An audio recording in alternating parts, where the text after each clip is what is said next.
Advertencia. Este video trata temas delicados que podrían no ser aptos para todo público. Se recomienda discreción.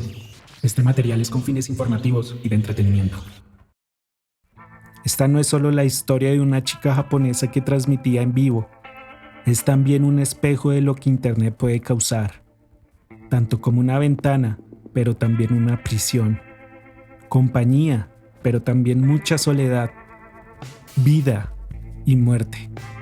La tragedia de Roro-chan nos obliga a enfrentar una pregunta incómoda. ¿Hasta qué punto Internet puede ser un espacio de apoyo? ¿Y hasta qué punto puede convertirse en un escenario que amplifica nuestras vulnerabilidades?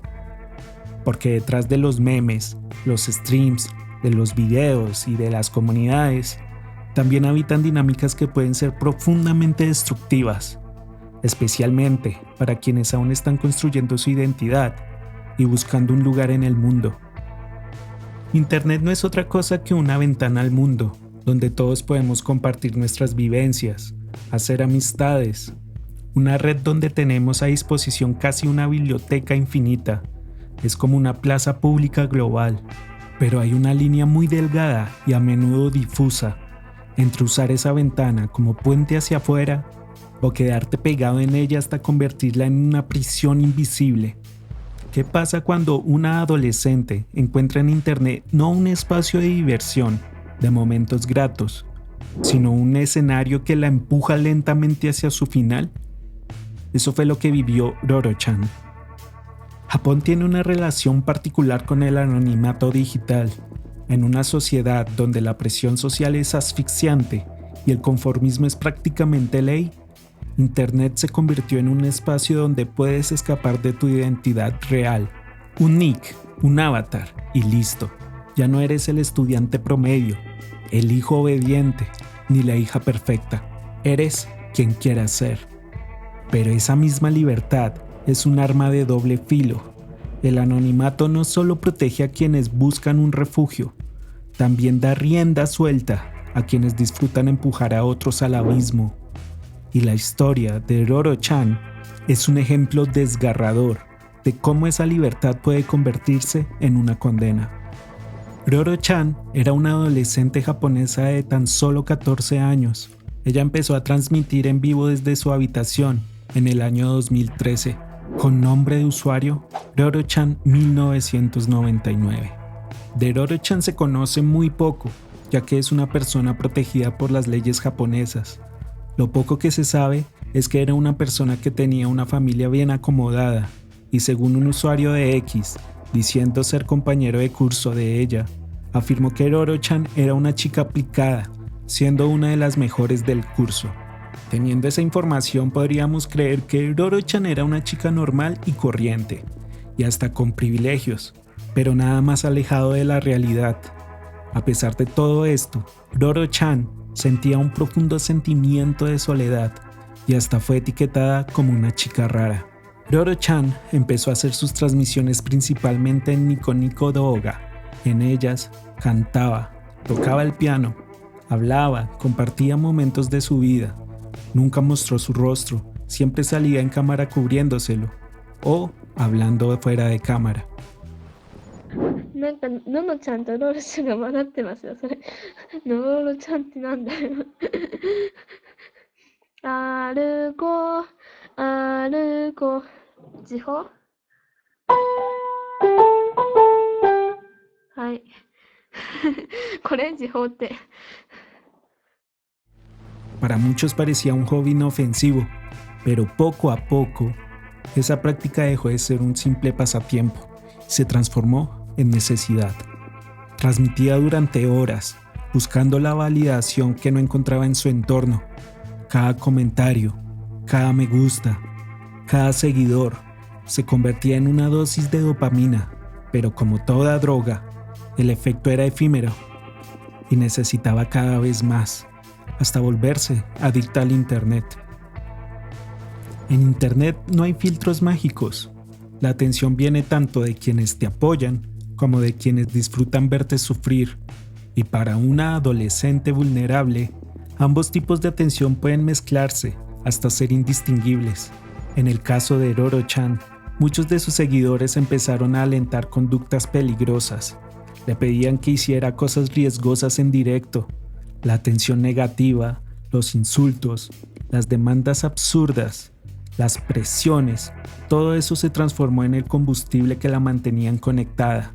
Y en lugar de alejarse, ella se enganchaba aún más, porque incluso el odio era mejor que el silencio y soledad.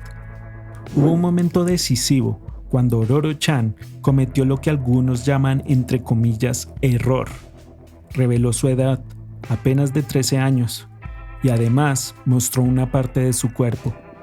Ese instante marcó un antes y un después. La comunidad dejó de verla como una streamer cualquiera, se convirtió en blanco de una atención malsana, morbosa y dañina. Gente que en lugar de verla como una niña inofensiva e inocente, empezó a tratarla como un objeto, y esa avalancha de miradas distorsionadas la empujó aún más al abismo. Para entender el caso, tenemos que mirar más allá de una chica y su computadora. Japón arrastra fenómenos como los hikikomori, jóvenes que se aíslan por completo en sus habitaciones durante años, incapaces de enfrentar la presión social y académica. Existe también lo que algunos llaman el síndrome de Yukiko, asociado a la idealización romántica del suicidio juvenil, un problema de décadas de presión cultural no resuelta. La necesidad patológica de atención en adolescentes vulnerables se multiplica cuando los escenarios digitales funcionan como un espejo deformado que refleja, pero exagera y distorsiona. Hablamos de un país con altas tasas de suicidio adolescente, donde la depresión juega un rol importante. Internet puede ser un refugio o una prisión, una ventana al mundo o un espacio autodestructivo. Para Roro-chan, la transmisión en vivo se convirtió en ambas cosas. Ella soñaba con convertirse en leyenda. Esa frase, repetida, no era solo el deseo de ser recordada, era la manera en que el suicidio empezó a romantizarse en su cabeza. Una idea peligrosa que se encontró con una audiencia que, en lugar de detenerla, la empujaba más hacia el límite. Finalmente, la historia llegó a su desenlace más doloroso. Durante una de sus transmisiones, Roro-chan, desde el piso 13, se lanzó del balcón de su departamento, teniendo apenas 14 años.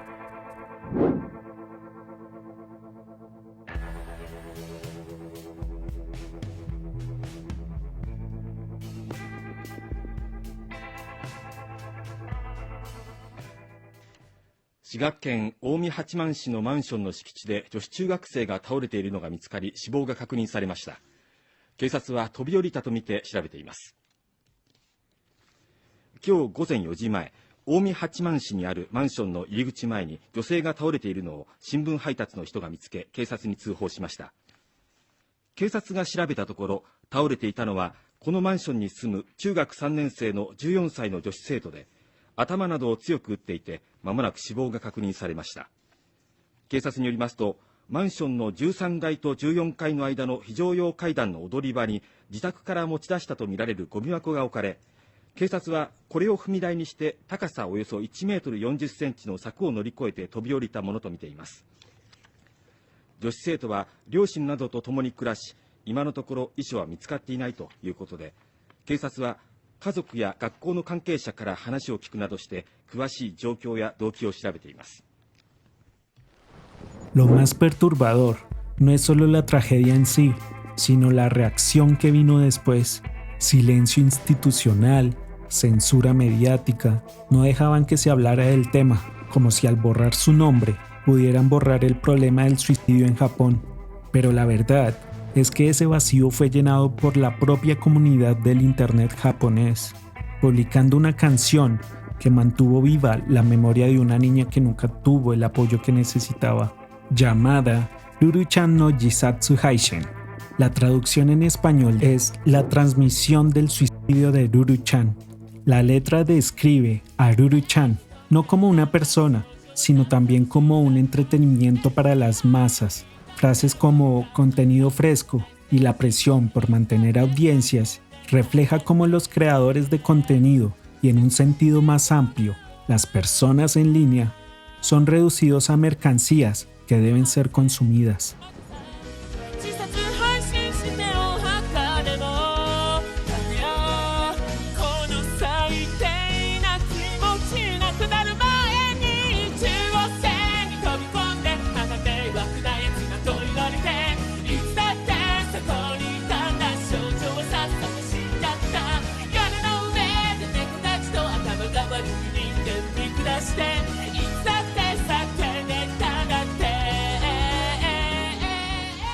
Roro-chan no tuvo el apoyo, ni el espacio, ni las influencias positivas, ni la ayuda necesaria. Su historia, por muy dolorosa que sea, nos dice lo que pasa cuando dejamos que el anonimato en línea, la indiferencia social y la falta de apoyo psicológico se crucen en la vida de alguien tan joven. El balcón desde el cual saltó se convierte en una metáfora, un espacio liminal entre la vida y la muerte, entre el mundo privado y el público, entre la esperanza y la tragedia, y todo eso transmitido en vivo. Esta no es solo la historia de Roro-chan, es una advertencia. El internet no es bueno ni malo, es un espejo, y lo que refleja depende de lo que llevemos dentro y de la comunidad que construimos alrededor. Si lo llenamos de toxicidad, lo que devuelve es desesperanza. Si lo llenamos de apoyo, puede convertirse en un salvavidas. Así que la próxima vez que estés en línea y veas a alguien vulnerable, recuerda que incluso un comentario puede ser decisivo. Puedes hundir a alguien más o tenderle la mano.